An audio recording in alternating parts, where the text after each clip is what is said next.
Hello मेरे jet के student, हम आ चुके हैं आपके साथ फिजिक्स के इस क्लास 11th के एक नए चैप्टर के साथ वर्क एनर्जी एंड पावर। आज हम पढ़ेंगे वर्क एनर्जी पावर के बारे में। फोर्स क्या होता है? फोर्स इजिकल टू मास इक्स टू एक्सेलरेशन होता है। डूइंग फोर्स क्या होता है? I is equal to F delta T by delta P होता है। कोई भी फोर्स टाइम पे लगता है तो वर्क को समझाता है। वर्क उसका पोटेंशियल होता है जो डेल्टा पी से फाइंड किया जाता है। के पी जो होता है काइनेटिक पोटेंशियल एनर्जी होता है जो पी का स्क्वायर और एम का स्क्वायर होता है। डेल्टा वाई बाई टी होता है।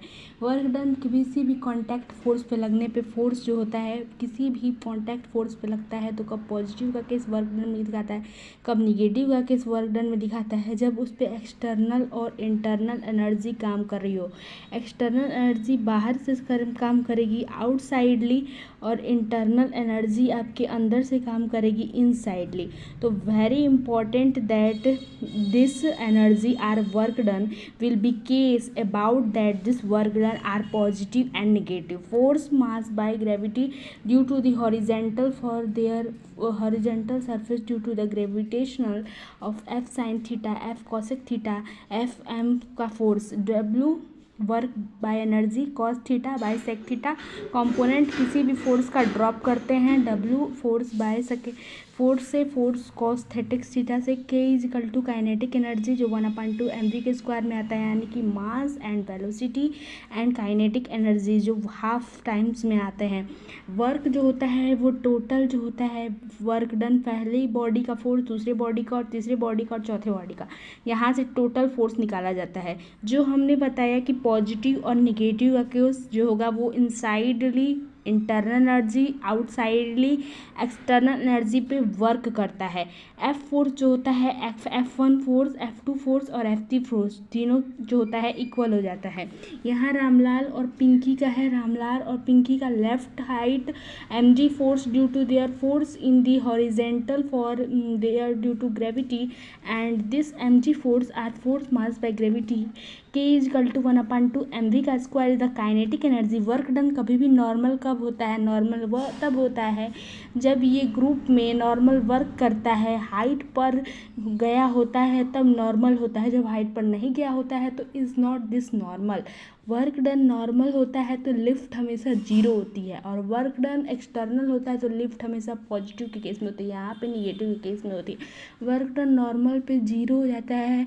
Work done to the gravity on this Ramlal, Ramlal के केस में due to their internal energy inside पे वर्क डन हमेशा जीरो अंडर ग्रेविटी होता है।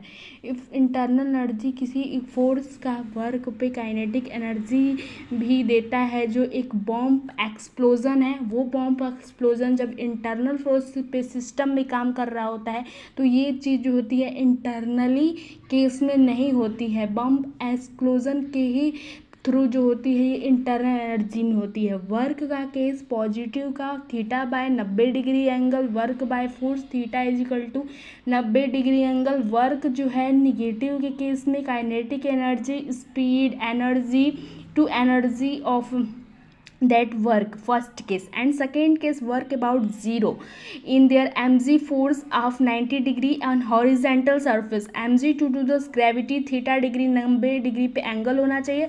Work done cosec theta and w is equal to work by zero, speed का constant value, kinetic energy constant value 1/2 into mv का square, and work positive के case में m theta by 90 degree angle work by cosec theta in positive case 0 theta and 90 degree angle work in this positive speed, kinetic energy and injecting energy. Work done by first case in drop about your u will be gravity and u is equal to 0 and mg force my mass this gravity in displacement work that positive case and speed by energy. Case 2 because work velocity work is negative case, kinetic energy 1/2 mv का square force mass by gravity to this is due to this speed, and work force into displacement about force into displacement work done is equal to f sin theta cosec theta का case. And third case is very important because their work are this constant to 0 by centripetal force speed constant के e 1/2 mv का square. Thank you so much. और आगे के आपको जो है classes में हम इसका पार्ट 2 कराएंगे, जहां आपको इम्पॉर्टेंट क्वेश्चन जेईई नीट के अंदर रिपीटेटिव पीवाईक्यू जो बहुत इंपॉर्टेंट होते हैं उसको कराने की कोशिश करेंगे। Thank you. You so much. आपका दिन बहुत ही अच्छा जाए, आपका दिन बहुत ही अच्छा जाए। Thank you so much and like, please like, subscribe in this my channel.